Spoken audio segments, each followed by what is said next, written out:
এখন আলোচনা করব ক্লিপবোর্ড হ্যান্ডেলিং অপশন নিয়ে। প্রেফারেন্সে চলে এলাম।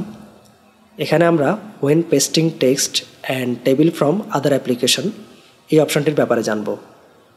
আমরা যখন অন্য অ্যাপ্লিকেশন থেকে যেমন ওয়ার্ড, ইলাস্ট্রেটর ইত্যাদি থেকে টেক্সট এবং টেবিল ইনডিজাইনে পেস্ট করব, তখন কি শুধু টেক্সট পেস্ট হবে নাকি ওই টেক্সট এবং টেবিলের কালার, স্টাইল, টেবিল সহই পেস্ট হবে তা আমরা এখানে সেট করে দিতে পারবো। এখন টেক্সট অনলিতে থাকা অবস্থায় আমরা টেক্সট পেস্ট করে দেখি। তার আগে স্টাইল প্যানেল এক্সপান্ড করে নিই। এই ওয়ার্ড ফাইলটি ওপেন করছি। সব টেক্সট টেবিল সিলেক্ট করে এবং কপি করে ইনডিজাইনে পেস্ট করছি।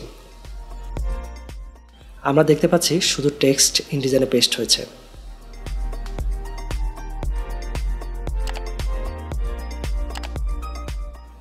এবার প্রেফারেন্স থেকে অল ইনফরমেশন অ্যাক্টিভ করছি।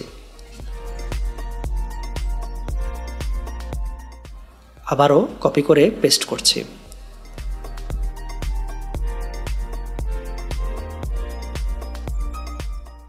এখন দেখুন পুরো টেবিলটি পেস্ট হয়েছে। এছাড়া প্যারাগ্রাফ স্টাইলও চলে এসেছে।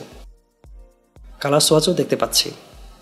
তো আমরা ফরম্যাট সহ এবং ফরম্যাট ছাড়া দুইভাবেই কন্টেন্ট পেস্ট করতে পারবো ইনডিজাইনে।